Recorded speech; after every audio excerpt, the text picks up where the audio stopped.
Hello there, it's the Archivist from TradingCardArchives.com, and I'm here today to open something very different for our channel. Probably not that different in the world generally, but yeah, usually I'm opening, AliExpress cards, anime cards, or independent trading cards. I don't usually open a lot of the Western cards, but I have a soft spot for Star Wars, and I always get at least a couple hobby boxes of pretty much every release they do. I just don't film them all because, there's other channels where you can see that kind of stuff, and I like to focus my channel on, the stranger side of things. Uh, but this box is actually quite strange in a lot of ways, and so we're going to open it today. Also, it's huge and it's taking up a lot of room on my shelf, so I kind of want it off my shelf. So that's the main reason we're opening this up today. But we're going to rip this whole box and see exactly what we can get in here. So let me get the security film off first. That's this Topps wrapper.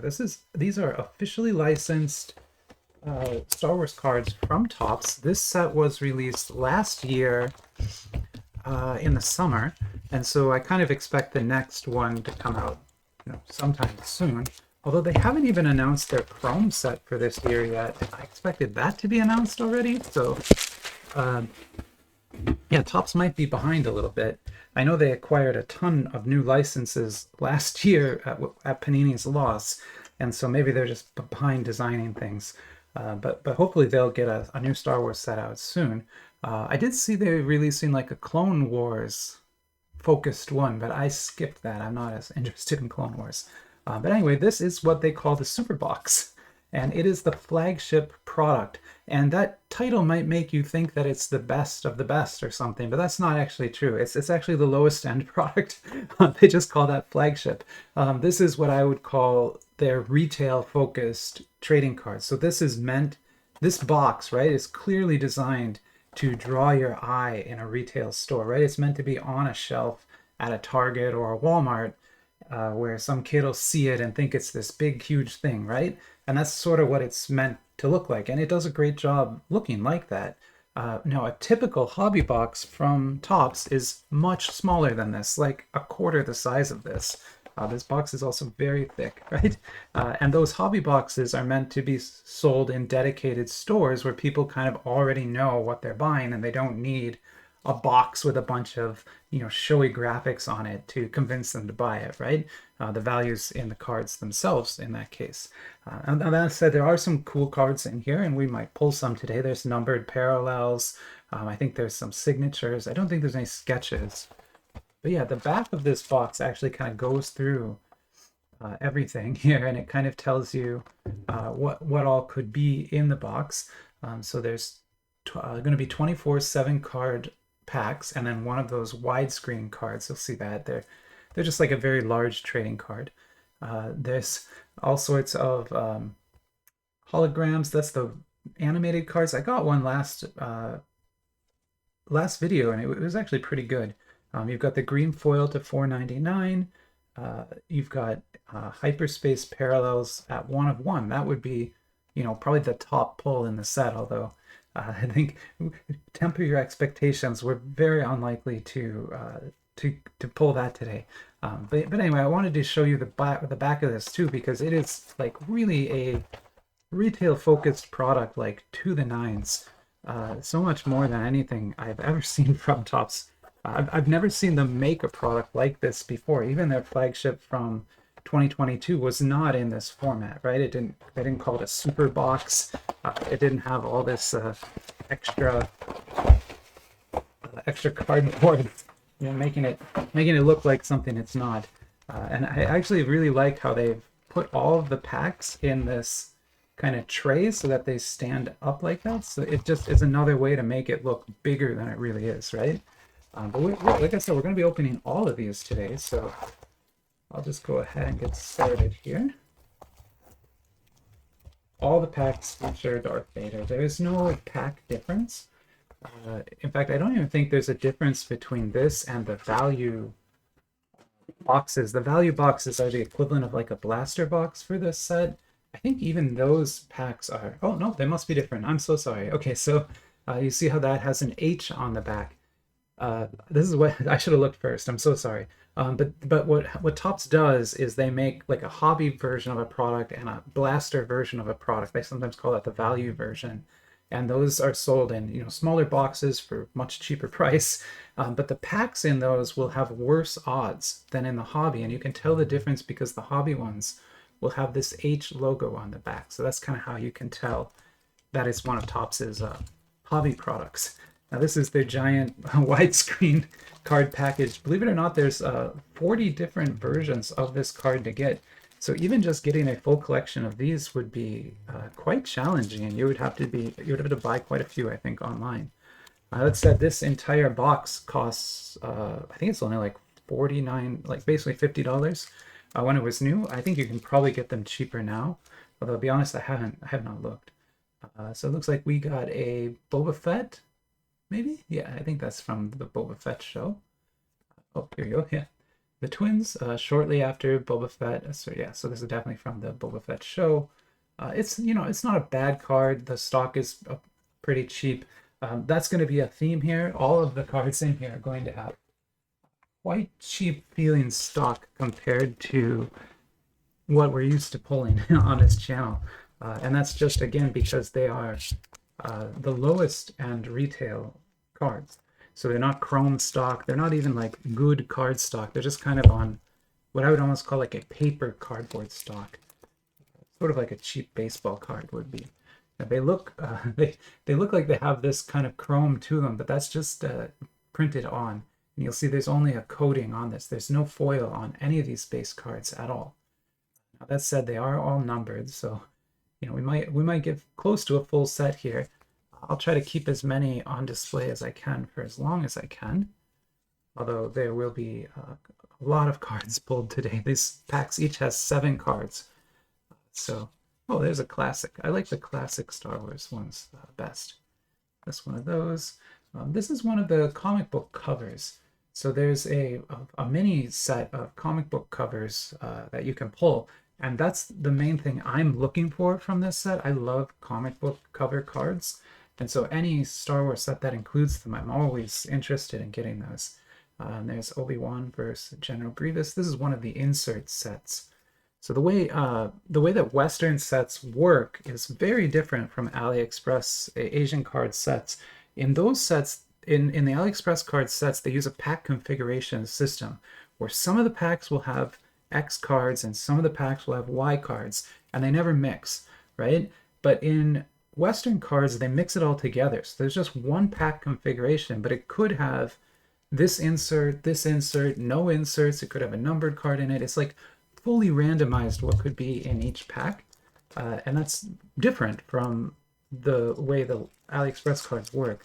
And so what we say in the West is we call sets like the cards like this insert cards, because they replace a base card in the pack. It's like they were inserted in.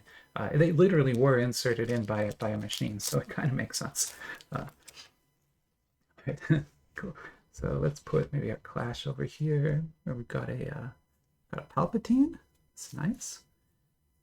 I actually don't know. She must be from one of the shows. I didn't watch all the shows. Sorry. There's. Oh, and now when a card is backwards like that, it usually means that it's some kind of a hit. So we're going to pull this and see. It's a refractor. So in, let's see, does it say anywhere on there? I guess it doesn't. But yeah, some of the cards can have this foil treatment, and they call that a refractor card. Now, when it's paper like this, it's not as cool as when they're like real refractors, but still, we'll take what we can get. Here's a location, Bestman, another insert. And then this is another type of insert. They call this lightsaber die cut cards. So it kind of looks like it was cut with a lightsaber and they melted the card, right? There's numbered versions of these that are worth, more than the base. Although I don't think really any of the cards from this set are worth a tremendous amount of money. It's just not that kind of set. This is really a retail collector focused set. If you're just starting out in trading cards, or you're younger, still in middle school or something, this is a perfect set for you. It's really designed for you. Real collectors like me are supposed to be buying the chrome sets. We're not supposed to be buying these sets. But of course I do. There is an R2-D2. I'm confused about what that is. Oh, CI. Let me look at the back of the box quick and try to figure out what that is. I'll be right back. Okay, and I actually had to go all the way to the odds sheet to figure out what this is.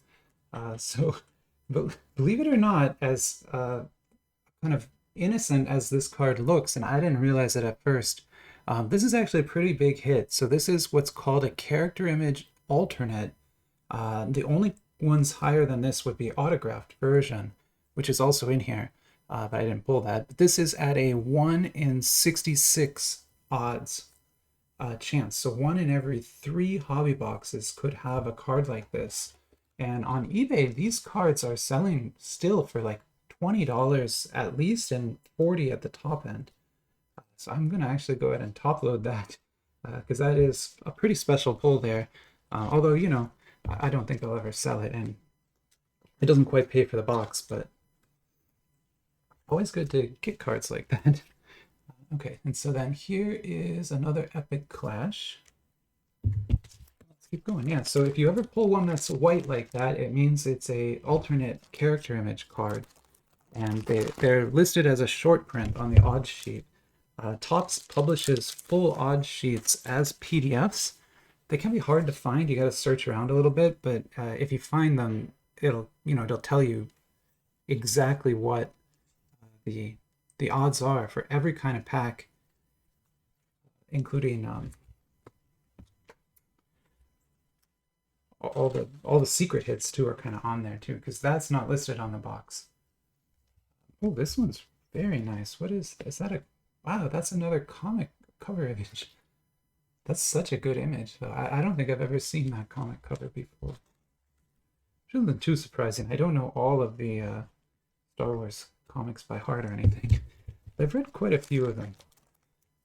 There's a couple of great comic adaptations of some of the older extended universe stories that I think are really good.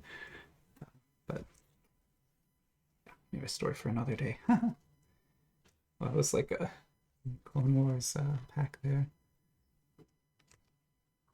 Is EV909. Here's a location, Corellia, and an Epic Clash, Count Dooku and Yoda. Remember that one? That's where Yoda was bouncing all around. He's just rolling and bouncing, and you got to see Yoda actually fight, sort of in his prime. I don't know if that's really his prime. I think he was still already pretty old at that point, but who knows with Yoda's. Now I'm trying to go just kind of quickly through the base. I'll point out anything cool I pull. That's a Rogue One. I love Rogue One, so I always will point out Rogue One cards. Here's another, just a refractor.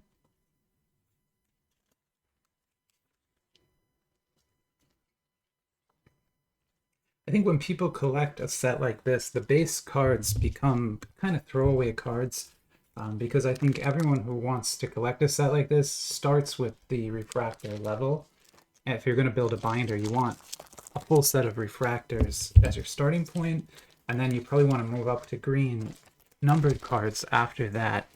It's just like getting a base set is like one hobby box, you'll have it, so it's not it's just not much of a collector goal really to get a base set of this. Whereas something like Chrome, getting a base set took me 8 hobby boxes. It took a while. And that's just for base, right?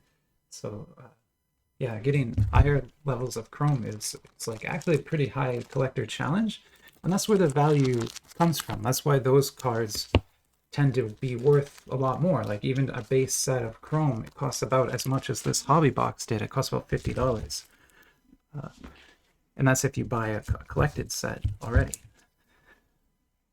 on eBay.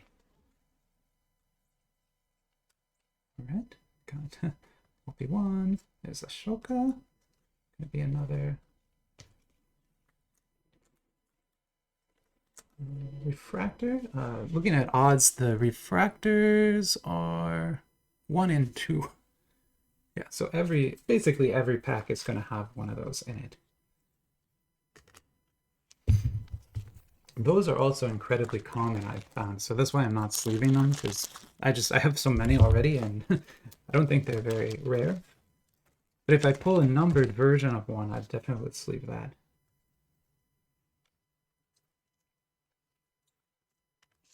Remember, this guy was like Space Cops in The Mandalorian. Oh, that's pretty cool. Praetorian Guards and Rey. When she was fighting in front of Snoke, you remember, in one of the last movies they made. I remember when I saw the first time I saw Snoke, he's projected in this like 50-foot tall hologram, and I thought he actually was going to be that big. I think a lot of people did. He's not that big. He's actually very small in real life, or just like a normal sized person. I never really understood that character. I'm sure the wiki and things would explain more about what Snoke was, but he just never really had. You were never afraid of Snoke the way you would be of like Darth Maul or Kylo Ren. Also kind of silly, but like definitely Emperor Palpatine, right? That guy was legit scary. Or Darth Vader, like pretty scary dude, right? They made the newer movies, villains became a little bit silly, I thought. But again, Star Wars is not just for adults, it's also for kids, so gotta accept that. Here's a bureau, nice, and that is a $4.99. So this is one of the numbered green parallels. So I have a Yoda already, actually. So this is my second one. I think you're probably only going to get one in a box. I don't even think it's guaranteed, but I think it's like a soft guarantee. But I will go ahead and sleeve that. And just for fun, let's go comp this card and see if it's worth more than that character one. Because remember, that character one is like 20 to 30. So I'll pause and be right back. Yeah, much less. So this is about a $10 card. And that's pretty solid. Like there's a couple listed at that price. I doubt you would be able to get more than 10 for that. And that's mostly a factor of the character. Beru is, of course, she's Luke's aunt or whatever, so she's fine, but she's not Leia, she's not Luke, she's not Chewbacca, right? So because we're not a main named character like that, the cards are not going to be worth as much. That's sort of how Star Wars collecting works, is it's all based on the character and how popular that character is versus, the rarity of the card. And that's why even a numbered card can be worth very little if it's not the right character. There's a server, I guess. There's a Luke. Just a regular Luke, though. And we got a Hondo.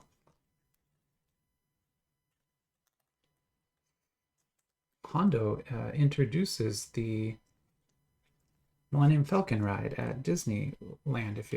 Disney World Land. If you ever go to the Star Wars area, there's a Millennium Falcon ride, and Hondo is kind of there introducing it all, and he also talks to you throughout the ride. It's pretty cool. And fun fact, I actually worked on that ride through not the job I'm at now, but a job I had a while ago. We did a lot of 3D graphics and things, and so we got to work on that ride. It was fun. The only time I ever got to see it before it was live was when we were doing like line planning, basically, to see how quickly you could get people through the ride. That was the only time I got to see it. Otherwise, I didn't get to like ride it early or anything. I wasn't on the main team, right? I just kind of snuck along for a few things. But still, it's very cool to be around the people building that.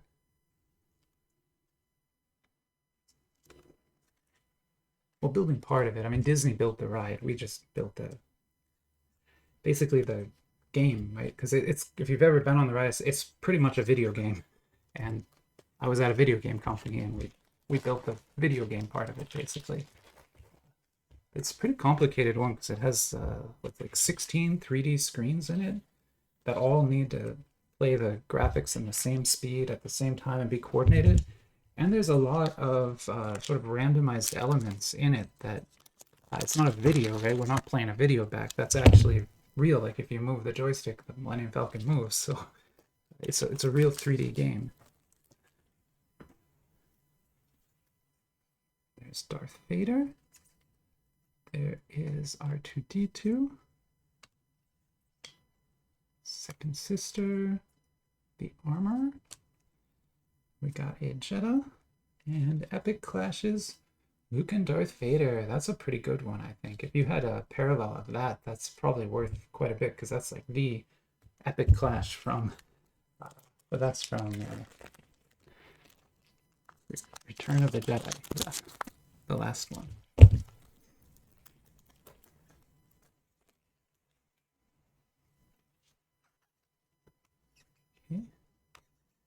Moff Gideon. Nice. Here is a BD or 8D6 on our refractor here. And we got a location that is Starkiller Base. Honestly, I don't know. That was very silly, I thought. There's so many things wrong with that. The way it like loaded power from a star and then shot the things, those like balls of fire off at those all the Republic planets. Like, how did that work? Why were you able to see those if they were moving at the speed of light? Was Starkiller Base in system? Like, can it move? Anyway, enough complaining about Starkiller Base. It was silly. There's Lando, double or nothing.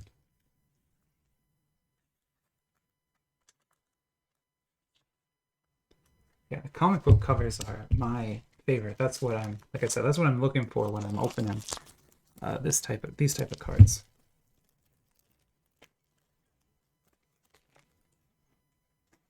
There is a Vel. Not going to try and pronounce it. Here's Darth Maul. There's a Tusken Warrior on the refractor. And it is starting to look like that green card and the alternate are probably my big hits, which I guess on the top end it paid for the box, but I don't usually like using top end comps. I usually use the low end comps because it's more realistic for what you're really going to get. And so I think on the low end, that's only $30 of cards. Man, we got a lot of base cards.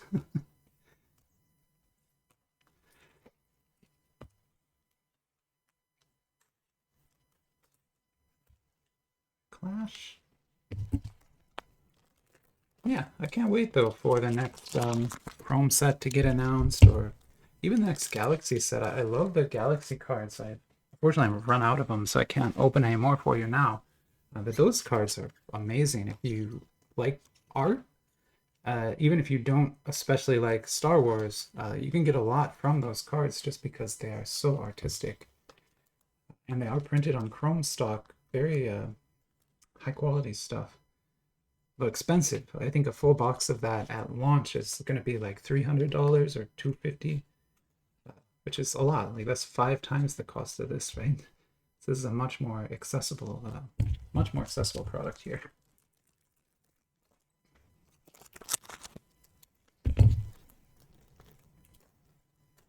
Go. This is just like a pile of base cards over here. So I'm trying to show them, but I think at this point we've probably seen all of them. That's a very, very cool image too. I've read that comic. And there's Crate. 3 packs left. Yeah, I didn't weigh any of these packs or anything, so I don't know if we could have tell like which one had something in it. You probably can. You probably can't do that when it's in the box. There's the Grand Inquisitor. He was too angry to die.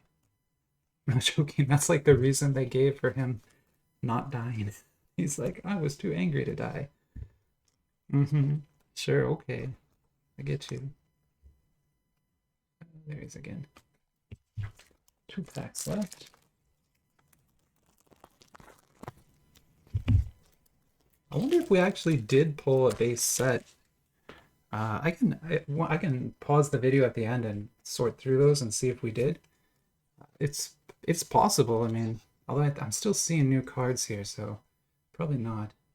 Oh, that's nice. So that's a red. It's a red parallel. Reds are to $1.99. So the greens are to $4.99. The reds are to $1.99.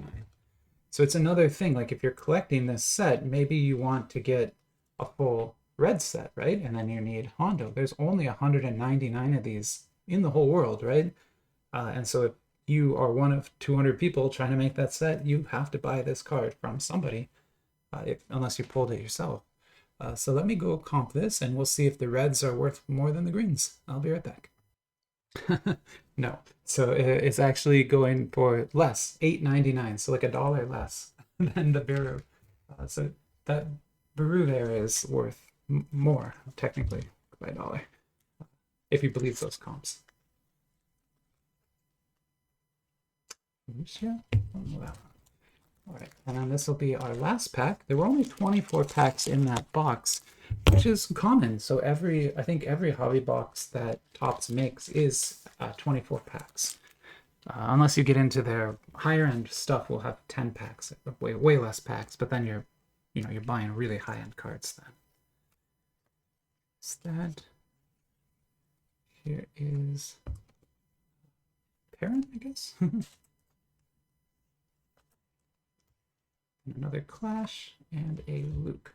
All right, so why don't I pause here? I'll clean this up, and then we can come back and kind of try to go over what we pulled, and I'll see if we got a full base set or not. I don't know that we did, but we might have gotten close.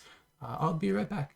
All right, and I'm back, and believe it or not, we actually did get a complete set of the 100 base cards. I have no idea how Topps did that, if they do that in every box or not. Maybe they've set it up the randomization that way. That seems insane, but maybe they did.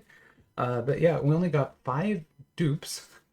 And then this is, like I said, the complete, I've sorted them all in piles of 10, but like here's, 90, 91, 92, 93, 94.